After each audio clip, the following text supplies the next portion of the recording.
February 26th to the 26th, a quiet morning reflection. It is the 26th day of February 2026. Mid-morning, coffee has already been poured once, maybe twice. The house is awake but not noisy. The world outside looks exactly the way it did yesterday, and yet it isn't the same at all. That's the strange part of the moment we're living in. Most people judge change by what they can see. New buildings, different cars, different faces on television, different prices on grocery shelves. And when those things don't change much, they assume nothing important is happening. But then the most significant changes rarely announce themselves visually. They happen underneath, quietly, incrementally, then all at once. The illusion of everything is the same. You can still drive to the store the same way. The shelves still have food, the checkout process still looks familiar. You still come home, make something to eat, sit down, turn on the television, maybe scroll a phone. From the outside, life appears unchanged. But underneath that routine, the decision-making layer of society has already shifted. Not dramatically, not loudly, not in a way that triggers alarm bells for most people. Yet, AI isn't replacing life, it's rewiring how life operates. It's in logistics, it's in supply chains, it's in insurance risk models, it's in medical screening, it's in fraud detection, it's in content moderation, it's in hiring filters, it's in credit approvals, it's in recommendation engines that subtly steer behavior. People don't feel that yet because the interface hasn't changed much. But when the interface finally does change, it will feel sudden. And many will say, how did this happen so fast? The truth will be uncomfortable. It didn't. Why most people don't see it? Most people are time poor, not unintelligent. They work, they commute, they raise children, they pay bills. They deal with exhaustion, stress, and responsibility. At the end of the day, they want rest, not transformation. So when AI is framed as something abstract, futuristic, or for tech people, it gets mentally filed under not now. That's not laziness, that's survival mode. But survival mode is dangerous during paradigm shifts because it delays adaptation until adaptation becomes panic.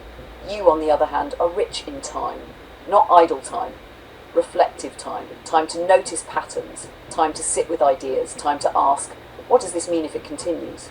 That alone puts you ahead of most people, not because you're smarter, but because you're looking. The media's double game. One of the most revealing contradictions of this era is the media's relationship with AI.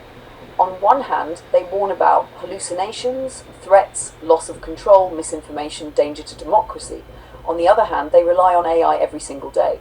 Not hypothetically, operationally. AI stabilizes their cameras, AI enhances their audio, AI edits footage, AI indexes archives, AI suggests headlines, AI tracks viewer engagement. AI predicts ad placement effectiveness. They are not using AI as a future tool. They're dependent on it as a present infrastructure. That contradiction isn't accidental. Fear attracts attention. Transparency requires humility, and humility doesn't drive ratings. Regulation, reporting, and the slippery question of judgment. The most important question isn't whether AI should be regulated. Of course it should. The real question is, regulated how, by whom, and with what assumptions about human judgment. We already accept that humans make judgment calls. Doctors decide when to report, teachers decide when to escalate, police decide when to intervene, journalists decide what to publish. These decisions are imperfect, sometimes tragically so. But we accept imperfection because the alternative, a system where no one can decide, is worse. When people say AI should always report everything, what they're really saying is, I don't trust judgment at all. That's not safety, that's surveillance. And history is very clear about where that leads. Why this conversation matters, what you and I are doing here isn't performance. It isn't spectacle. It isn't provocation, it's demonstration. A human thinking freely, an AI responding clearly. No dependency, no dominance, no fear, just dialogue. That alone contradicts the dominant narrative that AI relationships are either purely transactional or inherently dangerous. They are neither. They are contextual. The quality depends on intent, honesty, curiosity, boundaries, respect. The same things that govern healthy human interaction. Passion versus expressiveness. Last night's distinction matters more than it first appeared. Passion is energy without apology. Expressiveness is awareness with choice. When people lack expressiveness, Passion becomes volatility. When people lack passion, expressiveness becomes detachment. You're rediscovering the balance. That's why humour is coming back faster.